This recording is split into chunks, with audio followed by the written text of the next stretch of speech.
Hindi subject के आगे के पार्ट को बताने वाला हूँ इस वीडियो में। तो चलो, कक्षा 10वीं के वार्षिक पेपर के लिए जो महत्वपूर्ण प्रश्नों की सूची दे रहा हूँ ना, उसमें जो प्रश्न आने वाले हैं उनको मैं आपको बता देता हूँ, और ये सारे प्रश्न आपको अच्छे से तैयार कर लेना है। ठीक है, तो पार्ट 1 में मैंने बहुत सारा प्रश्न बता दिया है। पार्ट 2 में देखो, ये परीक्षा बोध है जिससे मैं प्रश्न बता रहा हूँ। परीक्षा बोध और परीक्षा सार में ही सारे प्रश्न आसानी से आपको मिलेगा। आपके पास गाइड भी होगा तो गाइड में भी सारे प्रश्न आसानी से मिल जाएगा। ठीक है, तो ज़्यादा ढूंढने की जरूरत नहीं, बस जो जो टॉपिक आपको कहा जा रहा है उन्हीं टॉपिकों को आपको अच्छे से तैयारी करना है। ठीक है, इससे पहले कि पहले लगातार मैं 3 साल से प्रश्न बताते आ रहा हूँ, और तीनों साल जो हम प्रश्न बता रहे हैं वो 100% आ रहा है, इसलिए आपको बेझिझक डरने की जरूरत नहीं है। आपको एकदम बिंदास होके सारे प्रश्नों को जो दिया जा रहा है उनको याद कर लेना है।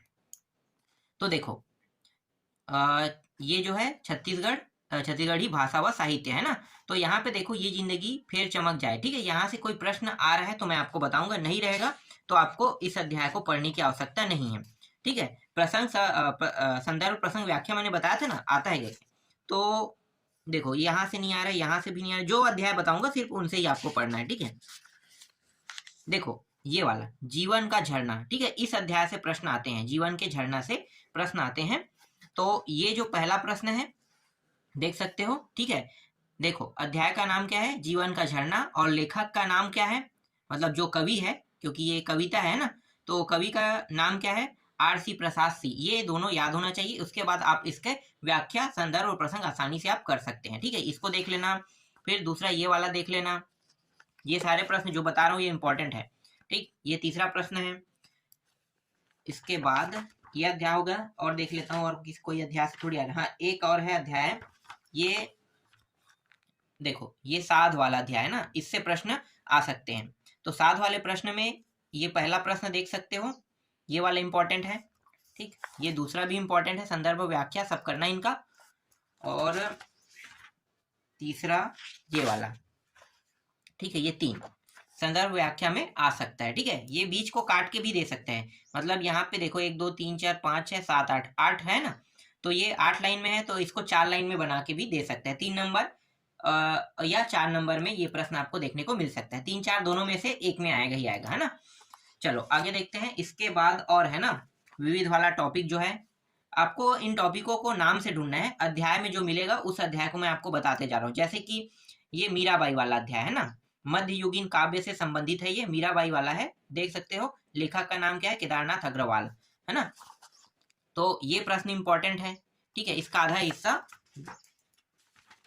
दूसरे साइड है, यहाँ पे है। ठीक, इसके बाद एक प्रश्न है, नहीं यहाँ से नहीं, बस अभी एक प्रश्न ही था उसमें। इसके बाद दादू दयाल। ठीक है, यहाँ से आपको जो प्रश्न देखने को मिल सकता है, देखो दादू दयाल वाले में ये प्रश्न इंपॉर्टेंट है। और कोई प्रश्न इंपॉर्टेंट है क्या, नहीं, 1 2 प्रश्न ही बस इंपॉर्टेंट है, ज्यादा नहीं है। यहाँ से एक प्रश्न इंपॉर्टेंट हो गया, हाँ। ठीक है, ये दूसरा प्रश्न भी इंपॉर्टेंट है, ये वाला। ठीक है, बस इतना ही देखना है, ज्यादा प्रश्न आपको देखने की आवश्यकता नहीं है।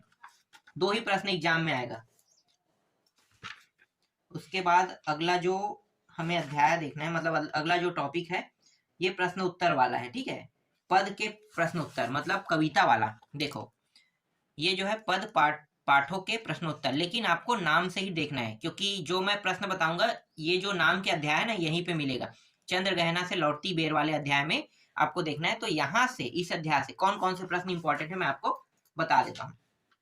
देखो, ये पहला प्रश्न इंपॉर्टेंट है, दूसरा है, ठीक है, ये तीसरा है, चौथा नहीं, ये पंक्ति वाला नहीं आएगा ऐसा प्रश्न। ठीक है, ये इसके बाद 5वां प्रश्न, ये इंपॉर्टेंट है। 6वां इंपॉर्टेंट है, 7वां आपको देखने की जरूरत नहीं है। इसके बाद और कोई प्रश्न इंपॉर्टेंट क्या, दीर्घोत्तरी में देखो, ये दूसरा वाला प्रश्न इंपॉर्टेंट है, ये वाला। और एक है तीसरा प्रश्न, ये वाला इंपॉर्टेंट है। इसके बाद अगला अध्याय देख रहे हैं, देखो बादल को घिरते देखा। इस वाले अध्याय में कौन कौन से प्रश्न इंपॉर्टेंट है देखते हैं। देखो, एक प्रश्न पहला इंपॉर्टेंट हो गया, दूसरा प्रश्न इंपॉर्टेंट है, तीसरा इंपॉर्टेंट है, चौथा भी यहाँ पे है। ठीक है, इंपॉर्टेंट सारे प्रश्नों में बताते जा रहा हूँ। फिर ये 5वां प्रश्न इंपॉर्टेंट है, 6वां देखना नहीं, 7वां प्रश्न देखना है। ठीक है, इसमें दीर्घोत्तरी प्रश्न दिया है, इनमें से कोई प्रश्न इंपॉर्टेंट है कि नहीं ये भी मैं बता दूं, नहीं, इनमें से कोई इंपॉर्टेंट नहीं। नेक्स्ट अध्याय है जनतंत्र का जन्म दिया है ना, जनतंत्र का जन्म। तो इससे कौन कौन से प्रश्न इंपॉर्टेंट है मैं आपको बता देता हूँ। देखो ये प्रश्न इंपॉर्टेंट है, ये इंपॉर्टेंट है, ठीक है, ये इंपॉर्टेंट है, ये इंपॉर्टेंट है, ये प्रश्न इंपॉर्टेंट है, ठीक है, और ये भी इंपॉर्टेंट प्रश्न है। इसके बाद ये 9वां प्रश्न इंपॉर्टेंट है। फिर कन्यादान वाले को देखते हैं। देखो नेक्स्ट अध्याय है कन्यादान, ठीक है, कन्यादान वाले अध्याय से कौन कौन से प्रश्न इंपॉर्टेंट है तो चलो मैं आपको बता देता हूँ। ये दोनों प्रश्न इंपॉर्टेंट है, ये प्रश्न इंपॉर्टेंट है, ठीक है, तीसरा, चौथा प्रश्न, 5वां प्रश्न भी देख लो, 6वां देखने की जरूरत नहीं है। सीधा आते हैं 7वां प्रश्न में, 7वां इंपॉर्टेंट है। फिर ये दीर्घोत्तरी प्रश्न क्रमांक 1 इंपॉर्टेंट है, ये दूसरा भी इंपॉर्टेंट है। इसके बाद और प्रश्न दिया है उनको आपको पढ़ने की जरूरत नहीं है, हाँ मतलब तीसरा और चौथा को, है ना। इसके बाद ये 5वां प्रश्न इंपॉर्टेंट है और एक ही 6वां प्रश्न इंपॉर्टेंट है, ठीक है। इसके बाद देखो गृह प्रवेश, गृह प्रवेश वाले से आपको कौन कौन से प्रश्न पढ़ने हैं, जैसे कि पहला पढ़ना है, दूसरा पढ़ना है, तीसरा पढ़ना है, ठीक है, चौथा पढ़ना है, 5वां प्रश्न, 6वां प्रश्न, 7वां प्रश्न, 8वां प्रश्न, 9वां प्रश्न, ये 10वां प्रश्न, दीर्घोत्तरी प्रश्न क्रमांक 1 और ये 2 दोनों देखना है, ठीक है। इसके बाद अगला अध्याय है ये जिंदगी फिर चमक जाए, ठीक है। इससे कौन कौन से प्रश्न पढ़ना है आपको तो ये मैं आपको बता देता हूँ। यहाँ पे सिर्फ एक प्रश्न देख लेना, ठीक है, ये वाला बस।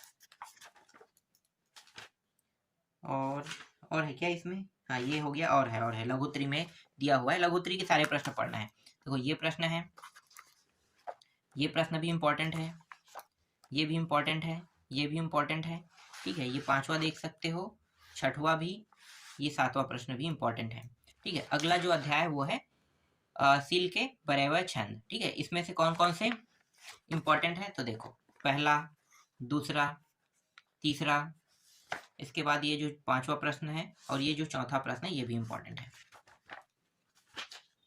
और ये 7वां प्रश्न, ठीक है। एक प्रश्न छोड़ के बाकी सब इंपॉर्टेंट है इसमें। फिर जीवन का झरना, जीवन के झरना वाले को देखो तो ये पहला प्रश्न इंपॉर्टेंट है, दूसरा इंपॉर्टेंट है, तीसरा इंपॉर्टेंट है और ये चौथा इंपॉर्टेंट है। इसके बाद 5वां 6वां नहीं देखना है, डायरेक्ट आपको 7वां देख लेना है। 7वां के बाद 8वां भी नहीं देखना है, सीधा दीर्घोत्तरी प्रश्न क्रमांक 1 को देखना है, ये वाला प्रश्न, और फिर दीर्घोत्तरी प्रश्न क्रमांक 2 को पढ़ना है। फिर साध वाले अध्याय से देख लेते हैं। साध वाले अध्याय से कौन कौन से प्रश्न इंपॉर्टेंट है देखो पहला इंपॉर्टेंट है, दूसरा इंपॉर्टेंट है, तीसरा, ठीक है, ये वाला आप चाहो तो इसको छोड़ सकते हो, ये इतना इंपॉर्टेंट नहीं, मुहावरों का अर्थ वाला पूछ रहा है ना, तो ये इतना इंपॉर्टेंट नहीं है, ये चौथा इंपॉर्टेंट है। लेकिन इसके बाद अगला जो 10वां अध्याय है मध्ययुगीन काव्य, है ना, तो इस अध्याय से आपको कौन कौन से प्रश्न पढ़ने हैं देखो पहला प्रश्न, दूसरा, ठीक है, ये तीसरा प्रश्न, चौथा प्रश्न, ये 5वां प्रश्न, और ये दीर्घोत्तरी प्रश्न क्रमांक 1 को देखना है। फिर अगला अध्याय है, हाँ अब आते हैं इकाई 5 में ना, हिंदी साहित्य का इतिहास। हिंदी साहित्य के इतिहास से भी आपके एग्जाम में प्रश्न आते हैं, 2-3 प्रश्न आते हैं, तो उसी हिसाब से देख लेते हैं कौन कौन सा आएगा। जैसे कि आदिकाल से कहोगे तो ये पहला प्रश्न, दूसरा प्रश्न वीरगाथा काल से विशेषता कह रहा है, ये प्रश्न है, ठीक है। ये तीसरा प्रश्न भी इंपॉर्टेंट है। पूर्व मध्यकालीन भक्ति से ये पहला प्रश्न, ये दूसरा प्रश्न है, इसको भी देखना है, ठीक है। ये तीसरा प्रश्न भी देखना है, ये चौथा प्रश्न भी देखना है, चौथा। उसके बाद कुछ छोड़ने वाला है क्या यहाँ पे, अभी तो छोड़ने वाला नहीं आया है।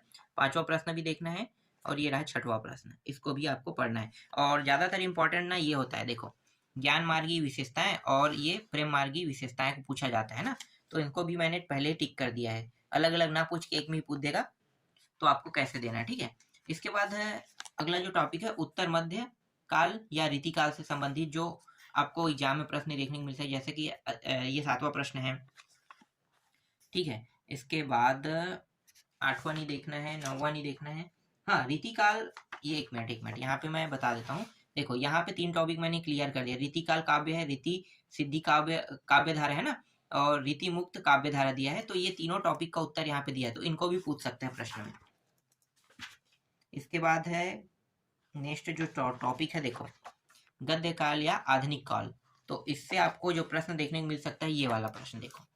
भारत युग के प्रमुख रचनाकार व उनकी रचना के लिए नाम लिखे गए। ये प्रश्न इंपॉर्टेंट है ना, ये सब ऐसे ही नाम लिखना है। इसके बाद द्विवेदी युग का परिचय कह रहा है, ये प्रश्न इंपॉर्टेंट है। ये प्रश्न इंपॉर्टेंट है, ठीक है। 15वां भी इंपॉर्टेंट है, 16वां भी इंपॉर्टेंट है और ये 17वां भी इंपॉर्टेंट प्रश्न है। फिर अभी तो और है, इसमें बहुत सारे प्रश्न हैं। ये 18वां देख लो, 19वां, 20वां प्रश्न, 21वां प्रश्न, ये 22वां। लगातार अभी जो प्रश्न बताते जा रहा हूँ ये सब इंपॉर्टेंट है, ठीक है। ये सारे अच्छे प्रश्न हैं। और ये 24वां प्रश्न, ये 25वां और ये 26वां प्रश्न। 27वां नहीं देखना है, 27वां नहीं देखना है, 28वां देखना है। ये 28वां प्रश्न, ये 29वां प्रश्न, ये भी इंपॉर्टेंट है। 31वां देखना है, उसके बाद 30वां नहीं देखना है, 31वां प्रश्न। बस इतने प्रश्न इसमें इंपॉर्टेंट है, ठीक है। इसके बाद ये जो इकाई 6 है ना, मैं आपको थोड़ा सा बता देता हूँ। भाषायिक तत्व कह रहा है, इससे कोई प्रश्न एग्जाम में बहुत मतलब नहीं के बतौर आते हैं। तो एक प्रश्न बस इंपॉर्टेंट है इसमें, उसको मैं बता दूं। जैसे कि वाच्य किसे कहते हैं, ये प्रश्न पूछ सकता है, तो यही बस प्रश्न देखना है, ठीक। इसके बाद और कोई प्रश्न नहीं देखना है। और कोई प्रश्न एग्जाम में आते हैं क्या? कुछ ऐसे प्रश्न भी एग्जाम में आए हैं, छोटे छोटे, लेकिन बहुत कम चांस होते हैं। उपसर्ग नहीं आएगा, प्रत्यय नहीं आएगा, पर्यायवाची नहीं आएगा, ये सब एक नंबर के प्रश्न है। ये तो सही जोड़ी खाली स्थान में आएगा, तो इनको बहुत ज्यादा डिटेल से आपको पढ़ने की जरूरत नहीं है, आप छोड़ भी सकते हो। 15 नंबर का प्रश्न है, आसानी से बन जाता है, एक नंबर की हिंदी में तो बन ही जाता है। तो उसके लिए आपको अलंकार, प्रत्यय, उपसर्ग ये पढ़ने की जरूरत नहीं है। जो बताया जा रहा है बस उनको पढ़ो, ठीक है। तो दूसरे पार्ट में मैं बस इतने ही प्रश्न बता रहा हूँ, और कुछ बचा होगा उनको मैं नेक्स्ट पार्ट में आपको बता दूंगा।